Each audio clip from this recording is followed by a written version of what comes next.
Inside Out 2, maybe the most anticipated movie of June 2024, with the last one coming out a whole decade earlier in 2015.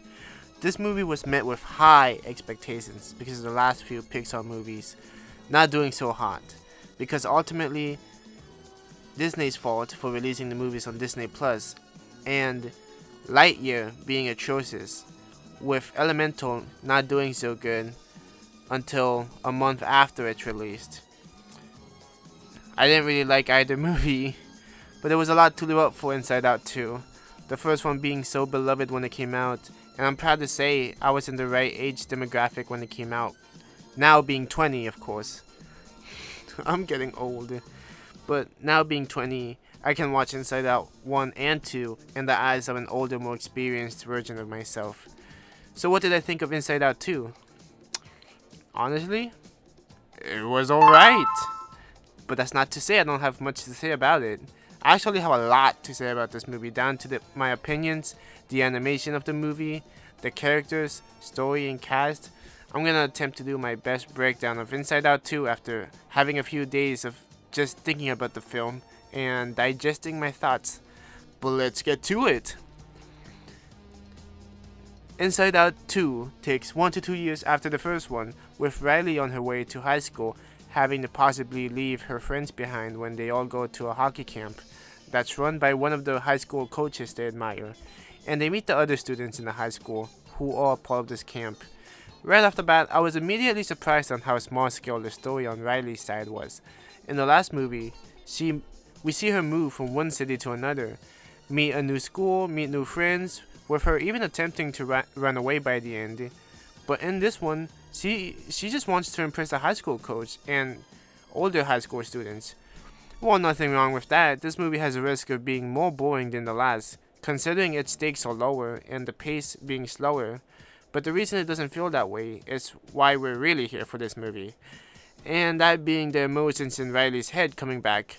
That being joy, anger, sadness, disgust, and fear. Everyone coming back with their respective roles except Disgust and Fear, who are now played by Tony Hale and Lisa Lapira because Bill Hader and Mindy Kaling weren't paid enough to come back. But yeah, I understand why they didn't come back, but their substitutes do a really good job regardless. But we see the emotions controlling Riley like per usual, with sadness never being left out anymore by Joe, and everyone having a part in Riley's life until we see her join the new camp, where the gimmick of this movie comes into play. That being said, the new emotions Riley will face and have to deal with. That being anxiety, ennui, envy, and embarrassment, with anxiety being the standout, and the antagonist of the movie being played by Maya Hawke. All of the other emotions do a really good job too, that's not to say they don't. But anxiety is the real stand key here, being the main emotion that Riley faces while trying to fit in. Anxiety plans for the future and is always worrying about what could go wrong and what will go wrong. With anxiety kicking out the old emotions we've come to know and love out of HQ, and her taking over with the more sophisticated emotions, as she says herself. The movie sort of becomes a rehash of the first movie, with them needing to find a way back to HQ. But this time, with the message of discovering that as you get older, you become more complex and more defined, as you can't just stick to one way of thinking or belief. What makes you you is you. The several ways you think and the things you believe. For an example, the MacGuffin in this movie being the coal plant that makes up Riley is a ball of yarn with different beliefs that make up Riley and who she is as a person, with anxiety wanting to create a new one from scratch, and joy and the other ones needing to find their old one back. The movie becomes with the emotions, with the emotions, racing against the clock to save Riley again, and make sure she doesn't run away again or go jail, by also accepting no one can own Riley.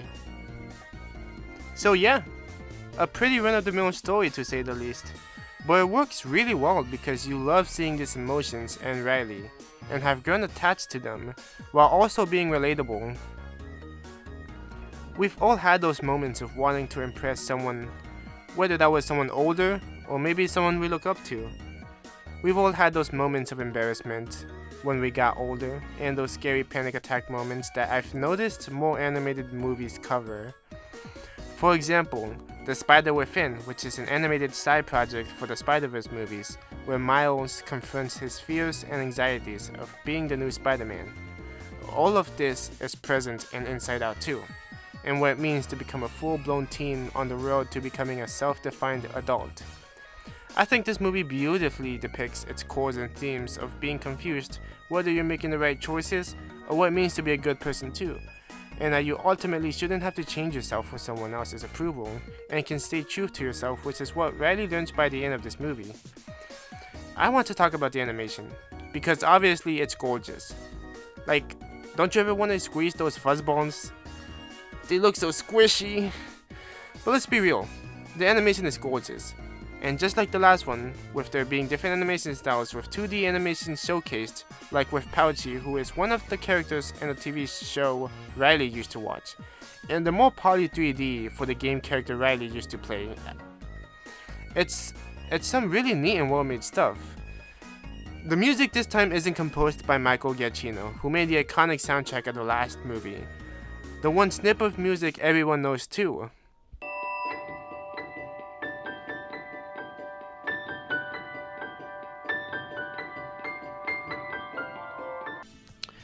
But instead, this time made by Andrea Datman, who is a good replacement, but I like Michael's a bit better because every piece of the first movie just sticks to you and you find yourself humming to it all the time. But in my opinion, Andrea does a good job as a substitute. Inside Out 2 is a wonder of a sequel, with it coming out at a time where main audiences are starting to question whether or not Pixar has fallen.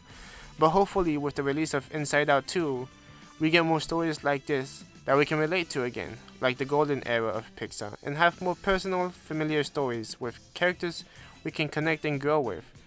Inside Out 2 feels like that movie we needed to show us Pixar can... Sorry, hold on, let me restart that. Inside Out 2 feels like that movie we needed to show us Pixar can still make good movies. I honestly wonder if we'd get a third Inside Out movie, and honestly, I wouldn't mind. It could take place with Riley entering college, just like we saw Andy do in Toy Story 3. But I'm just making fanfics at this point. I really do hope to keep getting movies like this from Pixar and Disney. I know next year we get Elio, but that doesn't look anything impressive. To me, at least. But hey, let me know what you thought of Inside Out 2 if you've seen it. Did you love it? Did you hate it? Please tell me, because I want to know, and I would definitely recommend you watching this in theater if you haven't seen it yet. But with all due respect, this is a goodbye for now, and hope to see everyone soon in the next video. See ya, peace.